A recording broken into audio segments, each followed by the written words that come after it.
ससुराल में गरीब बहू की पहले दिन मुंह दिखाई। अब क्या बताएं भैया, हम अपनी बेटी के लिए लड़का ढूंढ रहे हैं, लेकिन कोई भी लड़का हमारी बेटी को पसंद ही नहीं कर रहा, क्योंकि मेरी बेटी का रंग सांवला है। अरे गजेंद्र भाई, तू चिंता क्यों करता है? एक दिन सब कुछ ठीक हो जाएगा और तेरी बेटी के लिए सबसे ऊंचे और बड़े घर का रिश्ता आएगा। रुपेश गजेंद्र को हौसला देता है, जिसके बाद गजेंद्र अपने घर चला जाता है। घर पहुंचते ही उसकी बेटी उससे कहती है, पिताजी आप कहाँ से आ रहे हो? मैं कितनी देर से आपका इंतजार कर रही थी। चलो बैठ जाओ, खाना खा लो। सलोनी अपने पिता गजेंद्र को खाना परोस देती है, जिसके बाद गजेंद्र खाना खाकर आराम करने लगता है और अपने जिगरी यार कबीर के बारे में सोचने लगता है। आज मेरा यार कबीर मेरे साथ होता तो मेरी बहुत मदद करता। पता नहीं कहाँ है, कैसा है और किस हाल में है। जब से वो गांव से गया है, उसका और उसके बेटे का कोई अता पता ही नहीं है। गजेंद्र को अपने दोस्त की बहुत याद आ रही होती है, जिसके बाद वह अपने दोस्त को याद करते करते सो जाता है। अगले दिन जैसे ही सवेरा होता है, उसके घर के दरवाजे पर किसी की दस्तक सुनाई देती है।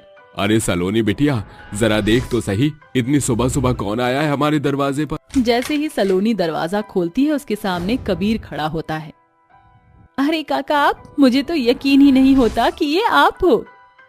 सलोनी भागते हुए अपने पिता के पास जाती है और जोर जोर से चिल्लाती है, पिताजी पिताजी, काका आ गए, जरा देखो पिताजी।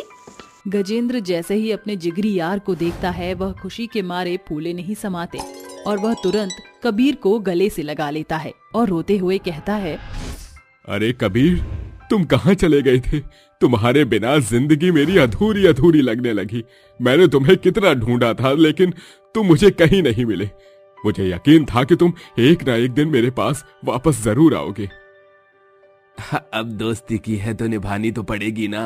वैसे तू बता, बहुत परेशान लग रहा है और कमजोर भी हो गया है। किस बात की टेंशन हो रही है तुझे? क्या बताऊं भैया, अपनी बेटी सलोनी के लिए रिश्ता ढूंढ रहा हूं। उसकी सांवली रंगत की वजह से कोई भी उससे रिश्ता नहीं करना चाहता। कुल मिलाकर 15 लोग मेरी बेटी सलोनी से शादी करने के लिए मना करके चले गए हैं। वो बेचारी बहुत टूट गई है। अरे ये तो वो बात हो गई, बगल में छोरा शहर में ढिंढोरा। अरे मुझे आज भी अपनी दोस्ती का वादा याद है। मैंने तुझसे वादा किया था कि अगर मुझे बेटा होगा तो मैं उसकी शादी तेरी बेटी से करवाऊंगा। तो तुझे मेरे बेटे से रिश्ता करने में कोई आपत्ति तो नहीं है? गजेंद्र की आंखों में आंसू आ जाते हैं और वह कबीर के गले लगकर कहता है, अरे मेरे भाई, तूने तो मेरी सारी परेशानियों को दूर कर दिया है। मैं इसी दिन का तो मौका देख रहा था कि तू कब वापस आएगा और अपने वादे को पूरा करेगा। लेकिन मेरी बेटी सलोनी सांवली है, कहीं तेरे बेटे को पसंद ना आई तो। जैसा तेरा दोस्त साफ दिल का है, वैसे ही तेरे दोस्त का बेटा भी साफ दिल का है। उसे हमारी सलोनी बहुत पसंद आएगी। कबीर की बात सुनकर गजेंद्र बहुत खुश होता है, जिसके बाद दोनों दोस्त मिलकर अपने बच्चों की शादी करवा देते हैं। सलोनी शादी करने के बाद अपने ससुराल पहुंच जाती है और गायत्री उसका गृह प्रवेश करती है। अरे आओ आओ बहू, अंदर आओ, इस घर में तुम्हारा स्वागत है। सलोनी कलश पर लात मारकर अंदर आ जाती है, जिसके बाद गायत्री सलोनी से कहती है, बहू, इस घर को मैंने बहुत मेहनत से संभाल कर रखा है। मैं चाहती हूँ कि तुम भी इस घर में अपना उतना ही ध्यान लगाना जितना कि मैंने कभी अपने टाइम पर लगाया था। मुझे निराश मत करना। माँ जी, आप चिंता मत कीजिए, मैं आपकी सभी उम्मीदों पर खरी उतरूंगी। मैं आपको कभी निराश नहीं होने दूंगी। बहू, समय बहुत हो गया है, अब तुम जाओ अपने कमरे में आराम कर लो, क्योंकि कल तुम्हारी पहली रसोई और पहली मुंह दिखाई है। तुम्हें पता है, तुम्हारे ससुर जी का 4 गांव में नाम है। तुम्हारी मुंह दिखाई करने के लिए 4 गांव के लोग आएंगे और सभी लोग तुम्हारी मुंह दिखाई पर तुम्हें पैसे, गिफ्ट और गहने भी देंगे। अपनी सास की बात मानकर सलोनी अपने कमरे में चली जाती है, जिसके बाद वह बिस्तर पर आराम करने लगती है। अगले दिन जैसे ही सवेरा होता है, सलोनी तैयार होकर अपनी सास के पास जाती है। जुग जुग जियो बहू, सदा सुहागन रहो। भगवान तुम्हें हमेशा खुश रखे और तुम्हारी गोदी में एक नन्ना मुन्ना लल्ला दे दे। माँ जी, मेरे सर पर आपका आशीर्वाद रहेगा तो मैं हमेशा खुश रहूंगी। अच्छा बहू, जाओ और रसोई में जाकर अपनी पहली रसोई की रस्म पूरी करो और सबके लिए कुछ अच्छा सा मीठे में बना लेना। अपनी सास के कहने पर सलोनी रसोई में जाती है और सभी के लिए बहुत स्वादिष्ट हलवा बनाती है, जिसके बाद सभी लोग हलवा खाते हैं और कहने लगते हैं, अरे वाह, कितना स्वादिष्ट हलवा बनाया है, कसम से बहुत। मुझे तो खाकर मजा ही आ गया। तुम्हारे हाथों में तो जादू है, जादू। हाँ हाँ, जादू क्यों नहीं होगा, आखिर पसंद भी तो आप ही करके लाए हो अपनी बहू को। सच में बहू, तूने इतना स्वादिष्ट हलवा बनाकर तो मेरा दिल ही जीत लिया है। मुझे लगता है कि तू मेरे घर की सबसे अच्छी बहू बनेगी। सभी लोग सलोनी की बहुत प्रशंसा करते हैं। देखते ही देखते बाकी की सभी रस्में भी पूरी हो जाती हैं और शाम हो जाती है। शाम को गायत्री एक बहुत सुंदर सा लहंगा लेकर आती है और सलोनी को देते हुए कहती है, देखो सलोनी, मुंह दिखाई की रस्म में सबसे ज्यादा सुंदर और खूबसूरत तुम ही नजर आनी चाहिए। अगर कोई तुम्हें कुछ कहे तो उसे नजरअंदाज कर देना, क्योंकि 4 लोगों के बीच 4 बातें तो जरूर होती हैं। माँ जी, आप चिंता मत कीजिए। सलोनी की बात सुनने के बाद गायत्री वहां से चली जाती है, जिसके बाद सलोनी लहंगा पहनकर अच्छे से तैयार हो जाती है। कुछ देर बाद गायत्री उसके पास आती है और उसे अपने घर के बाहर ले आती है, जहां उसके लिए एक टेबल सजा कर रखी होती है। बहू, तुम यहाँ बैठ जाओ। गांव के सभी लोग वहाँ बैठेंगे और तुम्हारे पास एक एक करके आते रहेंगे और तुम्हारी मुंह दिखाई करेंगे। गायत्री के कहने पर सलोनी टेबल के ऊपर बैठ जाती है, जिसके बाद वहाँ देखते ही देखते 4 गांव के लोग इकट्ठे हो जाते हैं। कुछ ही देर में सलोनी की मुंह दिखाई शुरू होने लगती है। तभी एक उमा नाम की औरत आती है और सलोनी का घूंघट उठाकर उसका चेहरा देखती है। हे भगवान, हमारे विक्की के लिए इतनी काली लड़की। देखो, अरे हमारा विक्की कितना सुंदर और गोरा है। कम से कम उसकी सुंदरता का ख्याल रखकर तो बहू लेकर आनी चाहिए थी। उमा ऐसा कहकर मुंह बना लेती है और वहां से चली जाती है, जिसके बाद माँ सावित्री आती है। सावित्री सलोनी का चेहरा देखकर कहती हैं, अरे वाह बहू, कितनी सुंदर हो तुम। जरूरी नहीं कि इंसान गोरा या काला हो, भगवान ने सबको इतना सुंदर बनाया है और तुम्हारी खूबसूरती सबसे अलग ही नजर आ रही है। मेरी तरफ से ये हार तुम्हारी मुंह दिखाई पर। सावित्री सलोनी को मुंह दिखाई पर हार देकर चली जाती है। हे भगवान, कबीर ने क्या देखा इस लड़की में, मुझे तो कुछ समझ नहीं आ रहा। खैर जो भी हो, अब तो ये कबीर के घर की बहू है। 4 गांव के लोग सलोनी को कई उल्टी सीधी बातें बोलकर चले जाते हैं, जिसके बाद सलोनी रोने लगती है। उनमें से कुछ अच्छी औरतें सलोनी को बहुत सुंदर और प्यार देकर जाती हैं, जिसके बाद आखिरी में गायत्री अपनी बहू की मुंह दिखाई करने आती है। सलोनी, मैं जानती हूँ कि इनमें से कई सारे लोग तुम्हें अच्छा कह कर गए और कई सारे लोग तुम्हें बुरा कह कर गए, लेकिन मेरी प्यारी बच्ची, तुम्हें बुरा मानने की कोई जरूरत नहीं है, क्योंकि हमने तुम्हें पसंद किया है, इन गांव वालों ने नहीं। अपनी सास की ऐसी बातें सुनकर सलोनी की आंखों में आंसू आ जाते हैं और अब वह अपनी सास को गले से लगा लेती है। माँ जी, मेरी माँ मुझे जन्म देने के बाद भगवान को प्यारी हो गई थी। उसके बाद मुझे एक माँ का प्यार कभी नहीं मिला, और जब मैं धीरे धीरे बड़ी हुई तो मेरे रंग की वजह से कई लोगों ने मुझे ठुकराया और बहुत बुरा भी बोला, लेकिन आपने मेरी जिंदगी में आकर एक माँ की कमी पूरी कर दी। सलोनी ऐसा कहकर बहुत खुश होती है और वहीं गायत्री भी उसे बहू नहीं बल्कि एक बेटी की तरह रखती है। इंसान चाहे जितना भी काला हो, उसका दिल साफ होना चाहिए। अरे कितनी ठंड है रे बाबा, अगर इतनी ठंड में नहाऊंगा तो मैं मर जाऊंगा। आज बिना नहाए ऑफिस जाऊंगा। जैसे ही हैरी बाथरूम से बाहर निकलता है, उसकी पत्नी अनन्या उसे देखते ही कहती है, अगर आज आपने नहाने में कोई बहाना बनाया तो मुझसे बुरा कोई नहीं होगा। अरे भगवान, क्यों तुम मुझ पर इतने जुल्म कर रही हो? अरे छोड़ दो, मुझे जाने दो। अगर मैं नहा लूंगा तो मेरे प्राण निकल जाएंगे। जरा पानी देखो कितना ठंडा है। उई। अरे तो किसने कहा कि ठंडे पानी में नहाओ? अरे तुम नहाने के लिए पानी को गर्म भी तो कर सकते हो। लेकिन पानी कैसे गर्म करूं? पानी गर्म करने के लिए मुझे बहुत इंतजार करना होगा। इंजीनियर होकर मुझसे ये पूछ रहे हो? खुद कोई उपाय ढूंढ लो। ऐसा कहकर अनन्या रसोई में रोटियां बनाने के लिए चली जाती है, जिसके बाद हैरी अपने बाथरूम में जाता है और सोचने लगता है, अब मैं इस पानी को कैसे गर्म करूं? मुझे तो कुछ समझ नहीं आ रहा। हैरी बाथटब के अंदर भरे हुए पानी में हाथ डालकर देखता है, जिसके बाद उसके रोंगटे खड़े हो जाते हैं, जिसके चलते उसे एक आइडिया आता है। अरे जब मैं एक इंजीनियर हूँ तो मैं कुछ भी कर सकता हूँ। मैं इस पानी को मिनटों में गर्म कर सकता हूँ, और वो भी बिजली से। हैरी एक लोहे की रॉड लेकर आता है, जिसके बाद वह उसमें बिजली के तार जोड़कर बाथटब में डाल देता है और बिजली के तारों को बोर्ड में लगा देता है। मुझे लगता है ये आइडिया बहुत जल्दी काम आएगा। जरा देखूं तो सही पानी कितना गर्म हुआ है। जैसे ही हैरी बाथटब के अंदर हाथ डालता है, उसे बिजली का एक बहुत बड़ा झटका लगता है, जिसके चलते वो बहुत दूर जाकर गिरता है। हाय रब्बा, ये क्या, मेरी तो कमर टूट गई। अरे मैंने तो ये सोचा ही नहीं था कि अगर मैं पानी के अंदर बिजली का तार डालूंगा तो उससे मुझे बहुत बड़ा झटका लग सकता है। हे भगवान, मेरी तो बिल्कुल मति भ्रष्ट हो गई है। तभी हैरी को रोते हुए देख उसकी पत्नी अनन्या उसकी ये हालत देखते ही जोर जोर से हंसने लगती है और कहती है, हे भगवान, कैसे मर्द हो तुमसे तो नहाया भी नहीं जाता। अरे तुमसे अच्छे तो पड़ोस वाले हैं, सुबह ही उठकर अपनी पत्नियों से पहले नहा धोकर तैयार हो जाते हैं और अपने ऑफिस जाते हैं, और तुम्हें तो ठंड इतनी लगती है कि तुम ठंड के चक्कर में नहाना ही छोड़ दो। हे भगवान, तूने कैसी पत्नी दी है मुझे। एक तो मेरी मदद नहीं करती, ऊपर से मुझे जबरदस्ती नहलाती रहती है। इससे अच्छा होता कि मैं शादी ही नहीं करता। अनन्या उसकी बात सुन लेती है और वह गुस्से से कहती है, क्या कहा तुमने मेरे बारे में? अरे भगवान, मुझे माफ कर दो, मैं तुम्हारे पैर पड़ता हूँ, मैं तुम्हारे आगे हाथ जोड़ता हूँ। अरे तुम जो कहोगी मैं कर दूंगा, लेकिन मुझे नहाने के लिए तो मत बोलो। हैरी को ऐसे गिड़गिड़ाते हुए देख अनन्या उससे कुछ नहीं कहती, जिसके बाद हैरी बिना नहाए ही ऑफिस चला जाता है। ऑफिस जाने के बाद उसके अंदर से पसीने की बदबू आती है, जिसके चलते उसके सभी दोस्त कहते हैं, क्या बात है भाई, आज नहाए धोए नहीं हो क्या? हाँ, लेकिन तुम्हें कैसे पता? अरे वो तो तुम्हारे इस ब्रांडेड परफ्यूम की वजह से समझ आ रहा है। इतनी तेज महक रहा है कि क्या बताऊं। क्या कहा? परफ्यूम? लेकिन मैंने तो कोई परफ्यूम ही नहीं लगाया। हे भगवान हैरी, तुझ में तो बिल्कुल भी अकल नहीं है। अरे ये सारी बदबू तेरे शरीर के पसीने से आ रही है।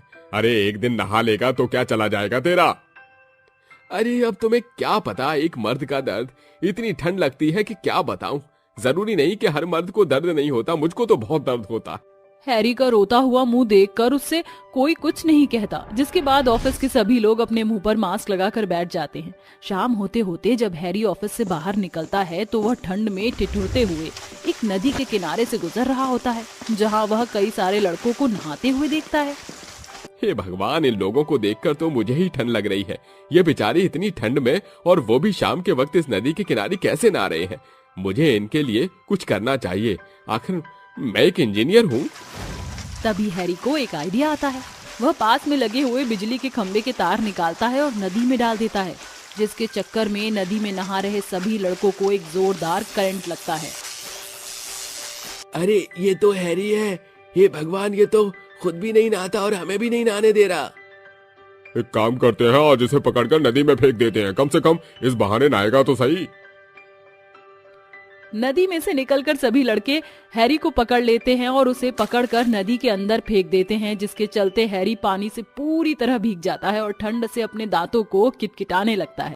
अरे तुम लोगों ने ये क्या कर दिया? तुम लोगों को थोड़ी भी शर्म नहीं आई? अरे कितनी ठंड हो रही है, अब मैं ऐसे घर पर कैसे जाऊंगा? एक तो मैं तुम्हारा भला सोच रहा था और तुमने मुझे ही पानी में धो दिया। अरे तुम हमारा भला कर रहे थे या तुम हमें जान से मार रहे थे? अगर तुम ऐसे बिजली के नंगे तार पानी में डालोगे तो हम जान से भी जा सकते हैं। एक तो इतनी ठंड है, ऊपर से हम लोग नदी में नहा रहे थे, ऊपर से तुमने हमें 440 वोल्ट का झटका दे दिया। देखो अभी भी हमारे शरीर के रोंगटे खड़े हैं। हैरी वहां से थिरथिराते हुए निकल जाता है, जिसके बाद वह अपने घर पहुंचता है। उसकी ये दुर्दशा देखकर अनन्या हैरान रह जाती है और उससे कहती है, अरे ये क्या, ये तुमने अपनी हालत क्या बना रखी है? वैसे तो तुम्हें नहाना बिल्कुल भी पसंद नहीं है और तुम बाहर से इतनी ठंड में भीगते भीगते आ रहे हो। हैरी अनन्या की किसी भी बातों का जवाब नहीं देता और वह चुपचाप अपने कमरे में जाकर बिस्तर में दुबक जाता है। हे भगवान, मैं तुम्हारा क्या करूं? तुमने तो सारे बिस्तर भिगो दिए। अब चुपचाप यहाँ से उठो और जाकर बाथरूम में नहा लो। अगर अब तुमने मेरी बात नहीं मानी तो मैं अरे तो मैं से आगे तो बढ़ो। तो मैं ठंडे ठंडे पानी की बाल्टी लाकर तुम्हारे ऊपर उड़ेल दूंगी। अरे भगवान, तुमने मेरी अनोखी जान खा रखी है। मेरे सिर पर तांडव करना बंद करो, मैं जा रहा हूँ नहाने। हैरी अनन्या से ऐसा कहने के बाद बाथरूम में घुस जाता है और पूरे 1 घंटे तक ठंडे ठंडे पानी को दूर से खड़ा हुआ देखने लगता है। मुझे अपने आप को हौसला देना पड़ेगा। अगर मैं अपने आप को हौसला नहीं दूंगा तो फिर मैं नहा भी नहीं पाऊंगा। इसलिए मुझे कोई अच्छा सा गाना गाना चाहिए।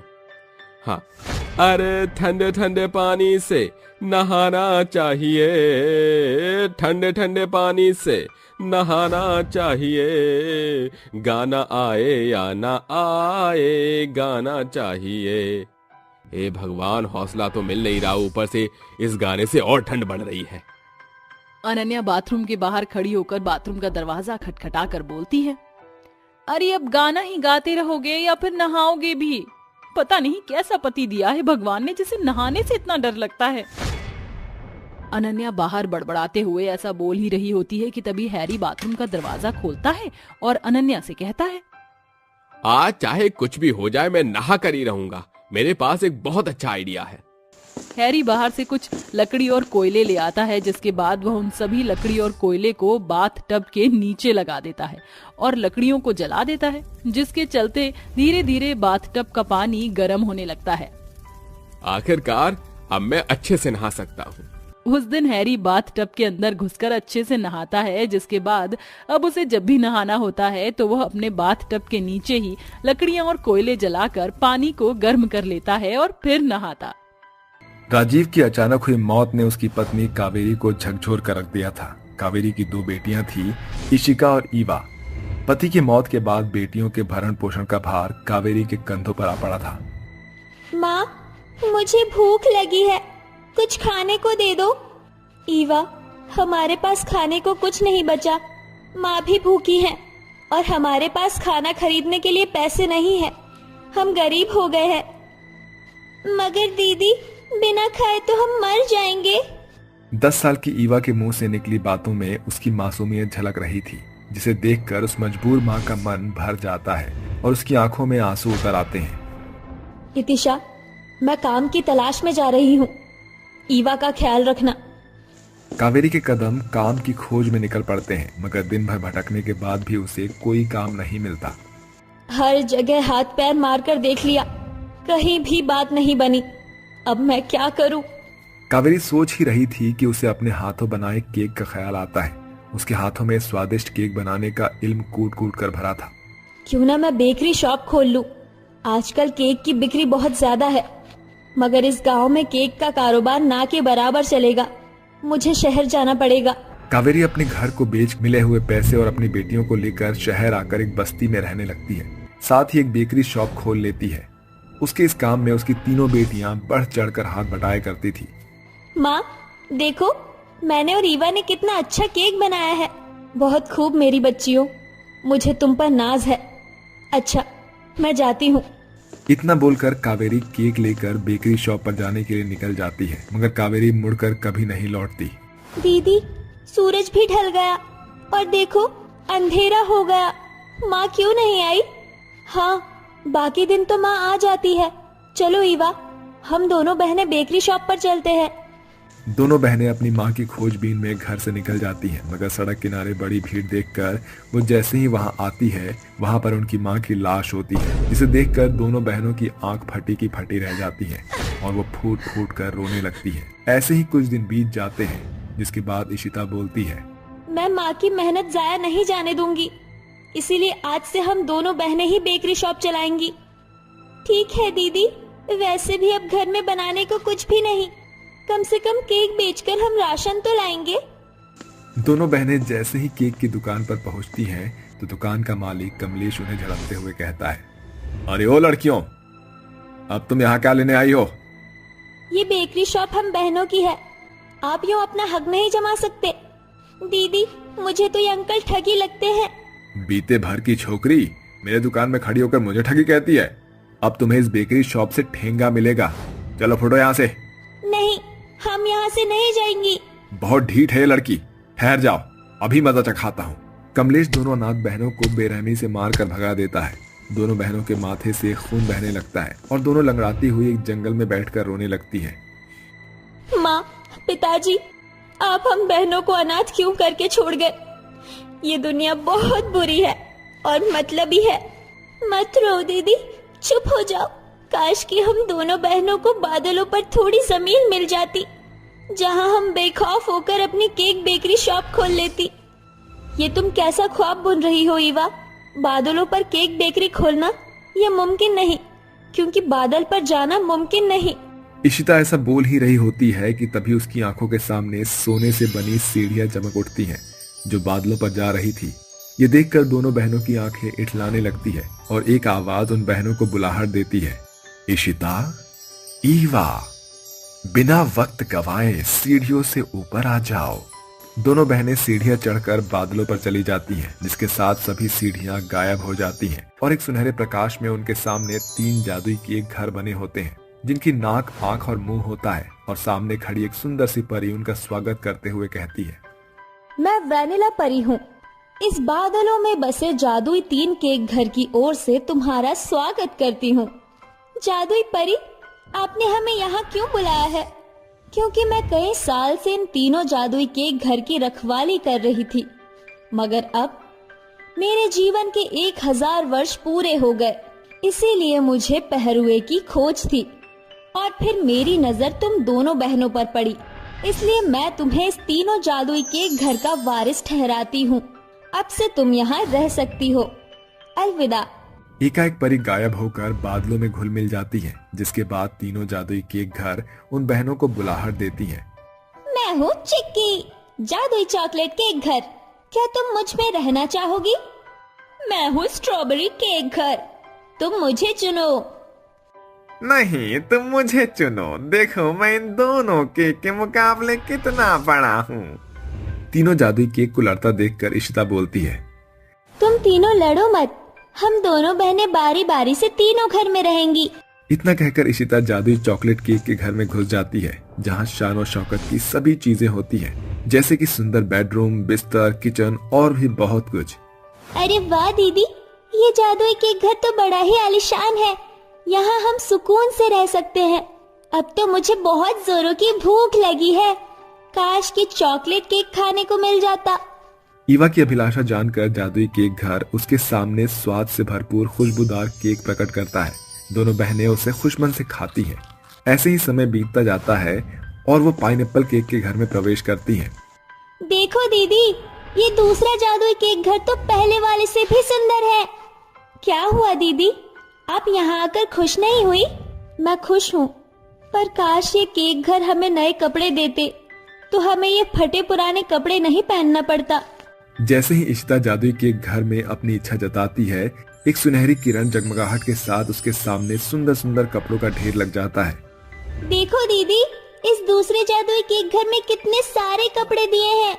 समय बीतता है, तीनों जादुई केक घर उन बहनों के हर एक मनोकामना को पूरा करते। देखते ही देखते ईवा का जन्मदिन आता है और वो खुश होकर कहती है, जादुई केक घर, क्या तुम्हें पता है आज मेरा बर्थडे है? बताओ तुम तीनों मुझे क्या तोहफा दोगे? कहो ईवा, तुम्हें हमसे क्या चाहिए? हम तुम्हारी इच्छा जरूर पूरी करेंगे। ये सुनकर ईवा की आंखें खुशी से झिलमिला उठती हैं और वो भावुक होकर कहती है, मैं चाहती हूँ कि आज मेरे जन्मदिन के अवसर पर मैं बेसहारा बच्चों को केक खिलाऊं, क्योंकि उन बेचारों का बर्थडे कोई नहीं मनाता। माँ कहती थी, गरीबों में खुशियाँ बांटना भली बात होती है। ईवा की बात सुनकर तीनों जादुई केक घर खुशी से भर जाते हैं और एकाएक केक घर के फाटक खुल जाते हैं, जिसके अंदर से निकल रही सुनहरी रोशनी जुगनू के जैसे छिटकी हुई बादलों से जमीन पर सीढ़ियां बनाती है। जाओ ईवा, जाकर तैयार हो जाओ, तुम्हारे दोस्त आ ही रहे होंगे। चलो ईवा, मैं तुम्हें सिंड्रेला के जैसे तैयार कर देती हूँ। थोड़े ही देर में सभी अनाथ बच्चे सीढ़ी से होते हुए बादलों पर बसे जादुई तीनों केक घर में आते हैं। आहा देखो बंटी, 3-3 केक घर। हाँ बबली, मेरे मुंह में तो पानी आ रहा है। आओ साथियों, आज मेरे साथ तुम सभी का जन्मदिन है।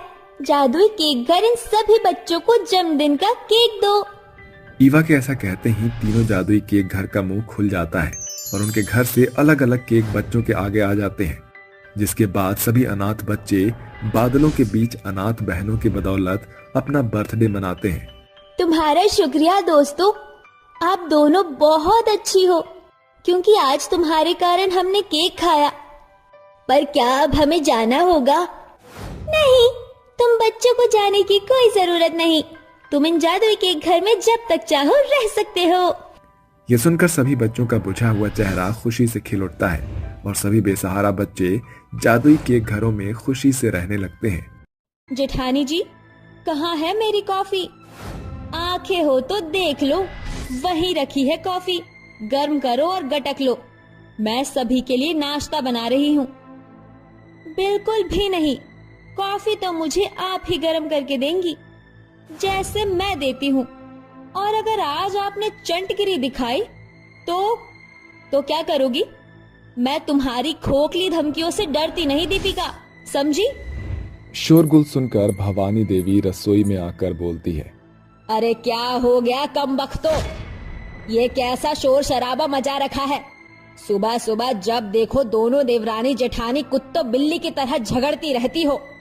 देवरानी जेठानी के बीच खट्टी मीठी नोकझोंक होना तो लाजमी है, मगर हमारी ये देवरानी जेठानी जरा हट कर है। जहाँ देवरानी तेज तीखी मिर्ची है, वहीं जेठानी लाल मिर्च है। दोनों को किसी से किसी भी सूरत में अपनी हार बर्दाश्त नहीं है। उनके लड़ने झगड़ने के किस्से न सिर्फ ससुराल के चार दीवारी बल्कि मोहल्ले के घर घर की तरोताजा खबर बने बैठा है। देखिए ना सासू माँ, एक तो देवरानी जी 10 बजे सोकर उठी हैं, किचन में आते ही एक कॉफी के लिए दाना पानी लेकर चढ़ी बैठी है मुझ पर। मगर अगर मगर को मार गोली, दीपिका बहू आइंदा अपनी जेठानी पर धौंस जमाया ना तो तेरी शामत ले आऊंगी। सास की डांट सुनकर देवरानी आंखें तड़ेरते हुए जेठानी को जली भुनी आंखों से देखती हुई बोलती है, मुझसे पंगा मोलकर तुमने अपने पैरों पर कुल्हाड़ी मारने वाला काम किया है। बस देखती जाओ तुम्हारी ये देवरानी इसका बदला कैसे वसूलती है। इसी के साथ देवरानी के दिमाग में जेठानी को मजा चखाने के लिए खुराफाती खिचड़ी पकने लगती है। फिर उसी शाम, दीपिका, तुमने जसिका को देखा क्या? जी नहीं जेठ जी, कोई काम था क्या? हाँ, वो ये फाइल देनी थी ना, मैं जरा बाहर जा रहा हूँ। लाइए जेठ जी, मैं दे दूंगी।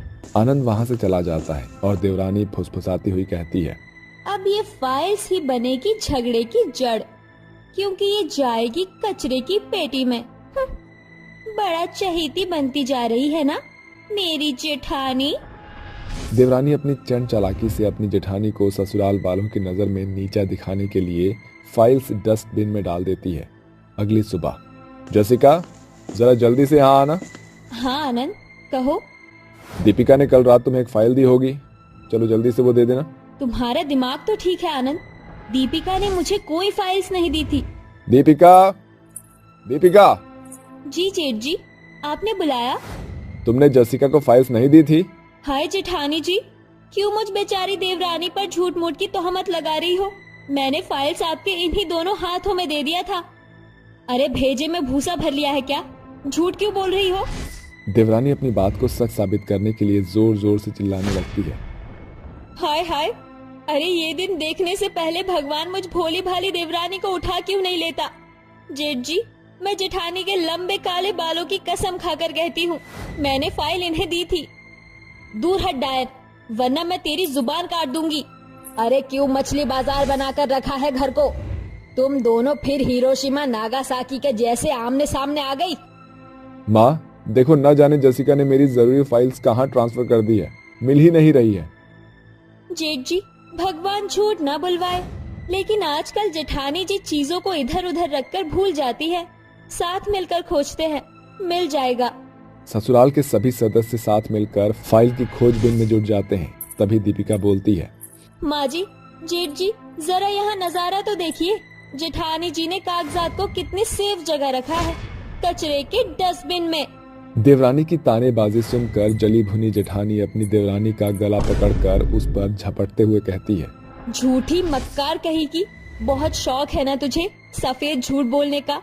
मैंने तेरी जुबान नहीं काटी ना तो मैं भी तेरी जेठानी नहीं। माँ जी, ऋषि बचाओ मुझे, वरना मेरी जलोकड़ी जेठानी कहीं मेरी जान ही ना ले ले। अरे बड़ी बहू मार ही डालेगी क्या उस बेचारी को? छोड़ दे उसे। वही तो माँ जी, ससुराल की जिम्मेदारी संभालने में बातें भूलने लग गई है जेठानी जी, जैसे देश चला रही हो। थोड़ी ही देर बाद दोनों देवरानी जेठानी का झगड़ा सुलझ जाता है, जिसके बाद सभी अपने काम में लग जाते हैं। वहीं टशन भरी आंखों से देखती हुई देवरानी फुसफुसाकर कहती है, कैसा लगा अपनी देवरानी का दोधारी तलवार का वार? तुझे तो मैं देख लूंगी दीपिका की बच्ची। बीतते पहर के साथ सांझ का सूरज ढल जाता है। बदकिस्मती से उस शाम खाना बनाने की बारी देवरानी की ही होती है। छोटी बहू, ये साग ले जा। आज शाम के खाने में स्वादिष्ट साग बनाना, क्योंकि सर्दी में साग खाने का मजा ही अलग है। और सुन, मिर्च मसाला जरा हिसाब किताब से डालना। जी ठीक है माँ जी।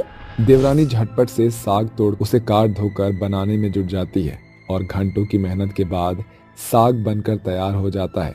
बहुत खूब दीपिका, क्या दमदार साग बनाया है तूने। माँ जी के मुंह से छूटेगा नहीं। दीपिका, तुम्हारे कानपुर में हड़ताल हो गई है क्या? देवर जी कब से चिल्ला रहे हैं। जेठानी जी, सर एक बात तो बताना, आपके मायके में दिन रात करेले बनते थे क्या? इसीलिए आप जब मुंह खोलती हो कड़वा ही बोलती हो, या फिर आपके मायके में किसी को मीठे मुंह बात करने की आदत ही नहीं होगी। खबरदार, जो मेरे मायके वालों को घसीटा तो तुम्हारी गज भर की जुबान खींच कर रख दूंगी। अब अपना थोबड़ा लेकर जाओ, देवर जी बुला रहे हैं। दीपिका के बाहर जाते ही जसिका साग से भरे कढ़ाई को जिंक में रखकर उसमें पानी डालकर सराबोर कर देती है। तभी दीपिका जैसे ही रसोई में वापस आती है तो ये देखकर आग बबूला होकर बोलती है, जेठानी जी, ये क्या किया? मेरे घंटों की मेहनत पर पानी फेर दिया। कढ़ाई को जिंक में क्यों रखा? जेठानी नाक चढ़ाकर चिल्लाती हुई देवरानी की बात का जवाब देकर कहती है, बिल्ली ने मुंह मार दिया था साग में, इसलिए यहाँ रखा। बिल्ली कब से साग का चटकारा लगाने लगी, इतना तो आप भी जानती है जेठानी जी।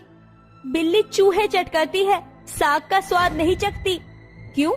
जब बिल्ली दूध पी सकती है तो साग क्यों नहीं खा सकती? तुम्हारा झूठ आंखों में झलक रहा है जेठानी जी कि तुमने जानबूझकर ये कारनामा किया है।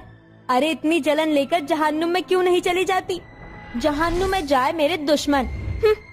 ऐसा बोलकर जेठानी इतराते हुए बाहर जाने लगती है। तभी गुस्से से तिल मिलाई देवरानी उसके बाल पकड़कर जमीन पर पटक देती है। मार डाला रे चिमर की चुड़ैल ने, कैसे धोबी पछाड़ मारा है। ताव में आकर जेठानी पास पड़े बेलन से देवरानी को तबीयत से सूंघती है। दोनों देवरानी जेठानी एक दूसरे के बाल पकड़कर मार पीट पर उतारू हो जाते हैं। तभी सास दौड़कर वहां आती है। हाय रे मोरी मैया, तुम दोनों लुगाइयों को चैन नहीं, जब देखो लड़ाकू विमान की तरह झगड़ा झंझट करती हो। हट जाइए माँ जी, आज मेरी देवरानी मेरे हत्थे चढ़कर रहेगी। बस बहुत हो गया तुम लड़ाकू लुगाइयों का। अब मैं तुम्हें क्षण भर भी अपने घर में नहीं देखना चाहती। चलो उठाओ अपनी गठरी और पकड़ो अपने मायके की गठरी। शांति भंग करके रख दी है ससुराल की। ठीक है माँ जी, वैसे भी मैं इस तेज तर्रार देवरानी के साथ में नहीं रहना चाहती। हाँ जाती हो तो जाओ, तुम जैसी जेठानी ने मेरे जीवन में जहर घोल रखा है। दोनों देवरानी जेठानी अपने मायके चली जाती हैं। दिन गुजरते जाते हैं जिसके साथ उन्हें एक दूसरे की याद आती है। पता नहीं क्यों, पर आज मुझे अपनी जहरीली जेठानी की खिटपिट की कमी खल रही है। काश दीपिका देख पाती कि मैं उसे कितना याद कर रही हूँ। ये खामोशी मुझे खल रही है। इस तरह दोनों देवरानी जेठानी मन बनाकर अपने मायके से ससुराल वापस आती हैं, जहाँ दोनों एक दूसरे से गुड़ मक्खी की तरह चिपट जाती हैं। दीपिका, मुझे माफ कर दो, तुम्हारी तीखी बातें मुझे बड़ा याद आ रही थी, इसीलिए मैं लौट आई। हाँ जेठानी जी, मैंने भी आपको बहुत मिस किया। अब मुझे आपकी आदत पड़ गई है। और देवरानी जेठानी के रिश्ते में ऐसी खट्टी मीठी नोकझोंक तो होती ही रहती है। अब हम चाहे कितना भी क्यों ना मुंह बनाए, मगर ससुराल में ही साथ रहेंगे।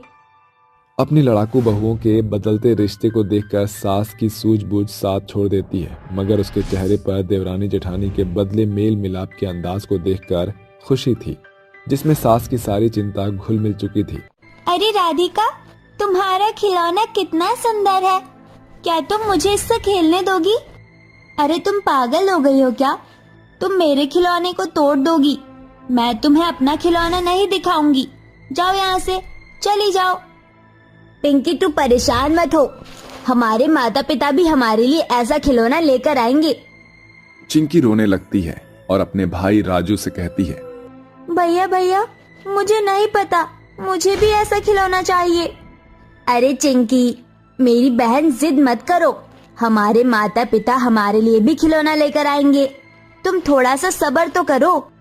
राजू अपनी बहन चिंकी को किसी तरह से चुप करवाता है, जिसके बाद वो दोनों अपने घर के आंगन में लगे हुए एक बहुत पुराने पेड़ के नीचे जाकर बैठ जाते हैं और दूसरे बच्चों को खिलौनों के साथ खेलते हुए देखते हैं। देखा, मेरी गुड़िया कितनी प्यारी है, ऐसी गुड़िया पूरे गांव में किसी के पास नहीं है।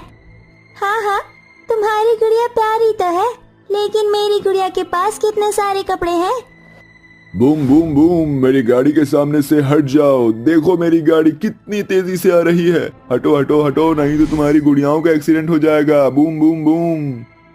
सभी एक साथ बहुत मजे से खेल रहे होते हैं। तभी राजू कहता है, काश हमारे पास भी इतने प्यारे प्यारे खिलौने होते, लेकिन अफसोस हमारे पास इतने सुंदर और प्यारे खिलौने है ही नहीं। देखो देखो भैया, कितना सुंदर खिलौना है, मुझे भी ऐसा खिलौना चाहिए। आप मुझे ऐसा खिलौना दिलवाओगे ना भैया? तभी उन दोनों की माँ लता उनके पास आ जाती है और कहती है, अरे बच्चों, चलो चलकर खाना खा लो। चिंकी और राजू दोनों भाई बहन अपने माता पिता के पास जाकर खाना खा लेते हैं। तभी आमोद कहता है, इतने दिन हो गए हैं लेकिन मालिक पैसा का हिसाब ही नहीं देना चाहता है। अगर ऐसा ही चलता रहा तो हमारे घर में बहुत दिक्कत हो जाएगी जी। घर का राशन भी खत्म हो गया है, अब हम लोग क्या करें और कब तक ऐसे झेलना पड़ेगा। लता और आमोद की सारी बातें राजू सुन लेता है, जिसके बाद वो मायूस हो जाता है और सही से खाना भी नहीं खाता। कुछ ही देर बाद लता अपने दोनों बच्चों को लेकर सो जाती है। वहीं आमोद भी सो जाता है। आधी रात के समय अचानक से राजू को बाहर से एक आवाज आती है, आओ आ जाओ मेरे पास, आ जाओ मेरे पास, तुम्हारे लिए बहुत कुछ है, जरा यहाँ तो आ जाओ। आवाज केवल राजू को ही नहीं बल्कि चिंकी को भी आती है, जिसके बाद दोनों भाई बहन अपने घर के आंगन में लगे हुए पेड़ के पास पहुंच जाते हैं। तभी देखते हैं कि उस पेड़ के ऊपर कई सारे खिलौने आ जाते हैं, जिसे देखकर वो दोनों बहुत खुश होते हैं। इतने सारे खिलौने, और वो भी अपने पेड़ पर। मुझे तो यकीन ही नहीं होता कि एक पेड़ के ऊपर से खिलौने भी उग सकते हैं क्या। भैया भैया, मुझे वो वाली डॉल तोड़ कर दो ना। भैया, मुझे वो वाली गुड़िया बहुत प्यारी लग रही है। तभी पेड़ के अंदर से आवाज आती है, मैं कोई मामूली पेड़ नहीं हूँ, बल्कि मैं एक जादुई पेड़ हूँ। मैं तुम्हें रोजाना यहाँ पर बैठे हुए देखता हूँ। तुम दोनों भाई बहन दूसरों के बच्चों को खिलौनों के साथ खेलते हुए देखकर बहुत खुश होते हो, लेकिन तुम्हारे माता पिता बहुत गरीब हैं और तुम्हें कुछ नहीं दिला पाते, इसलिए मैं तुम्हारी मदद करना चाहता हूँ। ये पेड़ कोई मामूली नहीं बल्कि जादुई खिलौनों का पेड़ है। तुम इन जादुई खिलौनों से जो मांगोगे तुम्हें वो मिल जाएगा। क्या सच में हम इन जादुई खिलौनों को ले सकते हैं और हम इनसे जो मांगेंगे हमें वो मिल जाएगा? हाँ हाँ, तुमने सही सुना। तुम इन जादुई खिलौनों से जो भी मांगोगे तुम्हें मिल जाएगा, और तुम चाहो तो मेरे इस पेड़ से अपने लिए कोई भी खिलौना तोड़ सकते हो। जादुई पेड़ की बात सुनने के बाद राजू अपने और अपनी बहन के लिए एक एक खिलौना तोड़ लेता है, जिसके बाद अचानक से राजू और चिंकी की आंखें खुलती है और वो सुबह नींद से जागते हैं। लगता है हमें रात को कोई सपना आया था। जैसे ही राजू अपनी आंखें मसलने के बाद यहाँ से वहाँ देखता है, उसे अपने पास वही जादुई खिलौने मिल जाते हैं। अरे वाह, यकीन ही नहीं होता, ये तो सच में जादुई खिलौना है जो हमें जादुई पेड़ ने दिया था। क्या कहा? जादुई पेड़? कुछ नहीं माँ, मैं तो बस ऐसे ही मजाक कर रहा था। राजू अपनी माँ को कुछ नहीं बताता, जिसके बाद राजू अपनी बहन चिंकी के साथ अपने खिलौनों से खेलने लगता है। जैसे ही उसके माता पिता मजदूरी करने के लिए बाहर निकल जाते हैं, वो अपने जादुई खिलौने से कहता है, जादुई खिलौने, हमारे माता पिता इतने गरीब हैं कि वो हमारे लिए कुछ नहीं कर पाते। तुम हमें इतना अमीर बना दो कि हम फिर दोबारा कभी गरीब ना बन सके। राजू के इतना कहते ही जादुई खिलौने के अंदर से एक रोशनी निकलती है, जिसके बाद उनकी टूटी फूटी झोपड़ी एक बहुत बड़े घर में बदल जाती है और उनका घर बहुत खूबसूरत हो जाता है। उस घर के अंदर खूब सारा सोना, पैसा और हीरे रखे होते हैं। ये सब देखकर चिंकी राजू से कहती है, भैया, ये तो सच में जादुई खिलौना है। देखो जरा, इस जादुई खिलौने के चलते पलक झपकते ही सब कुछ बदल गया और हमारे चारों तरफ कितना सुंदर घर है और इतना सारा सोना, पैसे, हीरे है। हाँ मेरी बहन, आज के बाद हम कभी गरीब नहीं होंगे। हमारी सारी परेशानियां हमेशा हमेशा के लिए खत्म हो जाएगी। राजू अपनी बहन चिंकी के साथ पूरे दिन आराम से खेलता है। जैसे ही शाम ढलता है और आमोद घर वापस लौटता है, वो अपना घर देखकर हैरान रह जाता है। अरे अरे ई का, हम तो कहीं और आ गए हैं जी। लगता है जो है किसी और का घर है भाई। हमारा घर तो जो है टूटी फूटी झोपड़ी की तरह थी, ये कैसे हो गया?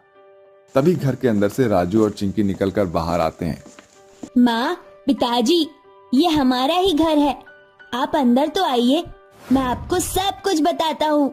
राजू की बात मानकर लता और आमोद घर के अंदर आ जाते हैं, जिसके बाद राजू जादुई पेड़ के बारे में अपने माता पिता को बताता है, जिसे सुनकर लता और आमोद को बिल्कुल भी यकीन नहीं होता।